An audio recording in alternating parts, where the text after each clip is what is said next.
Hello and welcome back to another review video. This one is darker than usual. I'm not too sure why. Maybe there's not enough light coming through the top of my shed. I've played around with the settings, but it's still pretty dark, so forgive me for that. Today's video is a very special one for me, as I will be reviewing the first collection that was sent to me by a follower. Marc D. Brown has been a follower of mine for a while now. You might have seen him pop up in comments on my YouTube videos or on my Instagram, and now TikTok too. Welcome to the club, buddy. I've been sent quite a few collections by you guys now, so thank you so much for that. I will get round to reviewing them very soon. If you are a poet and you've got a collection you'd like me to review, there is a download link to a PDF to give you all the information you need to know about sending me your collection. So with all that being said, let's dive into Marc D. Brown's The Lost Art of Self.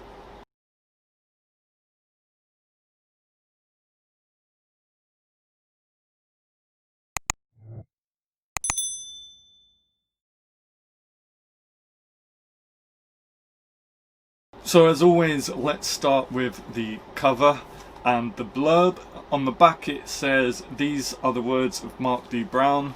I like that. It's simple and to the point. You don't always need a massive blurb selling and pushing your book. That's pretty cool and simple. These are the words of Marc D. Brown. There's a bit of a meter in there as well. And then the front cover is The Lost Art of Self with half a I don't know what you'd call that, like a split portrait, I guess.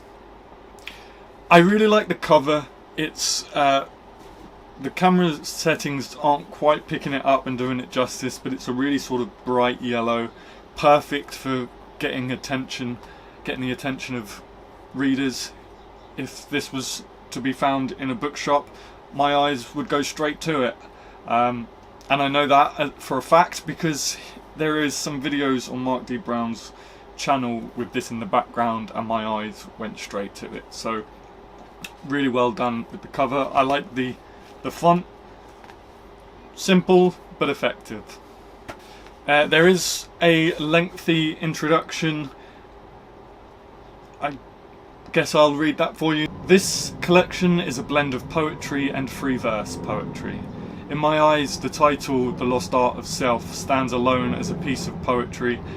It can have more in-depth meanings to each and every person, but the basic explanation I feel is that it's a moment in time when you realise you've become somebody else, but want to go back to being you again. For example, working in an office can be very monotonous, and after a while of the same routine every day, it becomes more of a set of programmed actions like a robot or a zombie, until one day you think of how you've let go of yourself, of your dreams and aspirations, how you used to feel, how you used to be, how you saw things and how you would do things. That's what The Lost Art of Self means to me." With this collection, I felt it needed to be the most natural book that I could have written. No pressure, no set times to write, and no deadlines, unlike my previous two collections, which I almost forced myself into and just to get my work out there into the world, all through sheer excitement and impatience. And I think you can really feel that in this collection. The poems do feel really considered, and I can relate to that about just kind of forcing yourself to get stuff out there through excitement and impatience. I relate to that 100%. So let me start with the opening poem, and then I'll get on to formatting and the poetry. So this is the opening poem. "It's not you, it's me. All of this doubt and negativity, I know it's all just wasted space in my head. The time spent staring at the ceiling, just wasted, not wanting to get out of bed, dreading the day that's to come. Before I even take a step, the day has come undone. Sometimes the silence torments me, alone with my thoughts, just eating their way through me, ravenous slowly. After I broke down my walls, the defences I had put up to hide the self-loathing. You ask, what am I feeling? I don't know if there's meaning to every breath I take. Another anxious cigarette, another grey day, another smile I'll just have to fake." I think that's a really great poem to kick off the collection. It kind of sets the tone nicely. Without getting too much into the poetry, because I'll get to that, he obviously does his job as a poet very well. So let me talk about the formatting before we get into the poetry. I know he won't mind me saying this because he did ask for a very honest review. There's something about the formatting that niggles at me, and I'm not entirely sure what it is. I think when you consider the themes and the content of this book, I'm not sure if it's the font, the Arial font. At least I think it's Arial. It looks like Arial. I'm no font expert. Just doesn't sit quite right. However, saying that, when I was kind of preparing this video and I thought deeper into it, maybe that was a conscious thing that the poet did. Arial feels very sort of a very happy font, a very sort of primary school, or for Americans, very elementary school font. And that might be a conscious juxtaposition because, as I read out in the introduction, Marc D. Brown talks about how the lost art of self is losing yourself and kind of becoming something you're not. And this sort of happy-go-lucky font doesn't sit with the darker sort of content that's in the book. So maybe that's a conscious thing. And I'm not too sure how I feel about the lines up here. And I don't know why. Something just niggles at me about it. I don't know if any of my fellow UK poets out there remember the GCSE books that we used to get, that we had to study from, and the lines at the top for some reason make me think of that. But it's not a massive issue, of course, because we're here for the poetry, and the poetry's great, so let me get on to the poetry. So one of the first things that stuck out for me in this collection, especially because I remember talking about it recently in Rupi Kaur's collection, that's it, is the lack of punctuation. However, he does it right here. You don't miss the punctuation. Maybe it's a stylistic choice to not have the punctuation. I'm not too sure. Or maybe there is a reason for it. I haven't had time to delve that thoroughly. But with that being said, he writes in a meter. He writes with correct use of enjambment and meter, so you don't miss the punctuation. You know how he guides the reader. It's like I spoke about, he guides the reader with his meter, enjambment, and kind of encourages you to read it the way he wants you to read it. So when you're reading it for the first time, you don't stumble over your words like I was with Rupi Kaur's collection. Even though I'd prepared the script and read the poem a couple of times, I still couldn't get it out. So massive thumbs up, masterful job, well done. With that being said, it seems like a natural segue into his use of enjambment. Uses it perfectly. I've actually got a poem that I wanted to read, and I'm just going to show you quick. Actually, I'll read it. Excuse me. I'll read it first, and then I'll talk about the enjambment. So this poem is called Angel. Time falters as she enters the room. Eyes now fixed, locked in a gaze, the quivering lips of men now silent, in awe, as she delicately floats across the floor, so eloquent, bathed in serenity. What gods could have created such a heavenly being? For she is not of this world. I think that's a really beautiful poem, just throwing that out there. But I really like his use of, you can't see that, it's overexposed. I really like the use of his enjambment, and he enjambes lines very particularly, now silent, in awe. You know, it's not done randomly after just 2 words or whatever. So another thumbs up on that one, my friend. Again, I really appreciate his use of rhyme schemes. He obviously enjoys a rhyme, just like me. From time to time, I said that so many times in my other videos.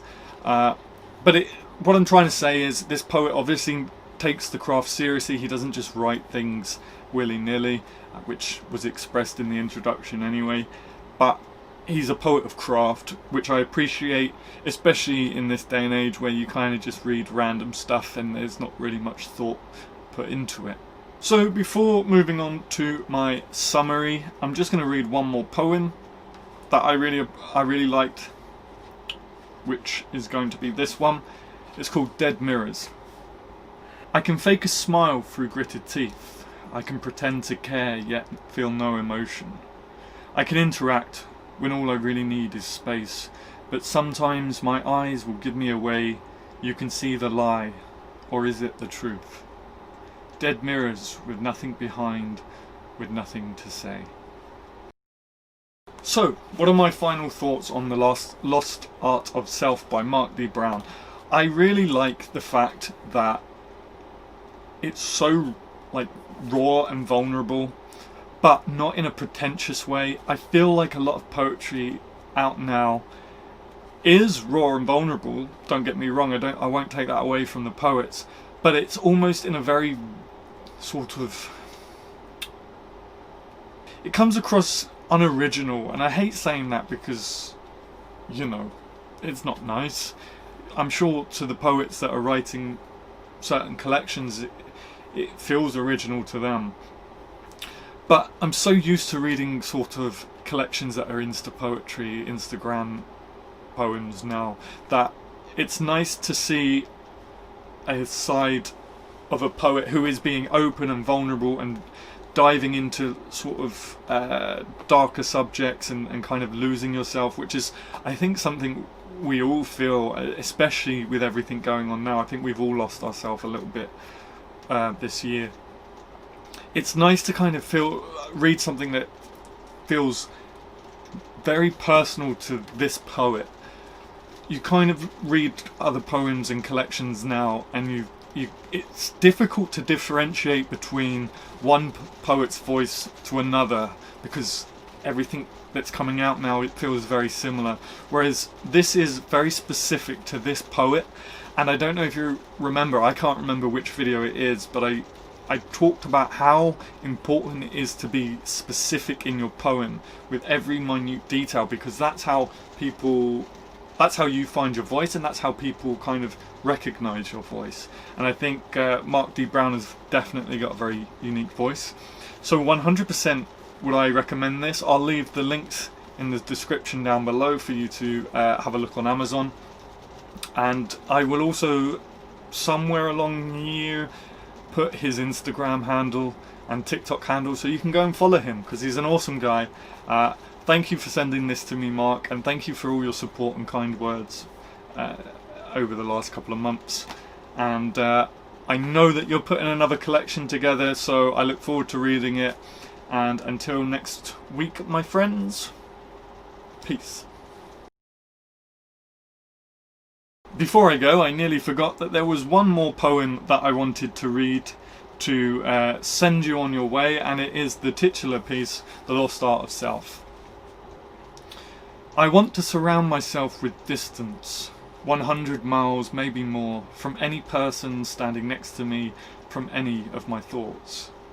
If I could lose myself the way I need to, if I could just hide away, if I could disappear in a blink, an illusionist with a trapdoor, the rabbit in a hat trick. I said that as if it was football. Hat trick. Sorry, Marc, I've butchered your poem. Let me read that stanza again. If I could lose myself the way I need to, if I could just hide away, if I could disappear in a blink, an illusionist with a trapdoor, the rabbit in a hat trick. This self-destruction is a work of art, so subtle you could never tell. My skin, this facade, it's all a camouflage. You would never know that I've lost myself. Over and over again, a cycle in constant motion, destined to repeat like a broken record, hating myself with such devotion. If I could surround myself with distance, 6 foot deep, maybe more, from anyone that shows me pity, from anyone that wants to talk. If I could lose myself the way that I need to, if I could escape all prying eyes, if I could just burn out like a dying star, leaving one trace, just a memory that will eventually drift afar. That's how it's done, my people. That's how it's done, my friends. The Lost Art of Self by Marc D. Brown.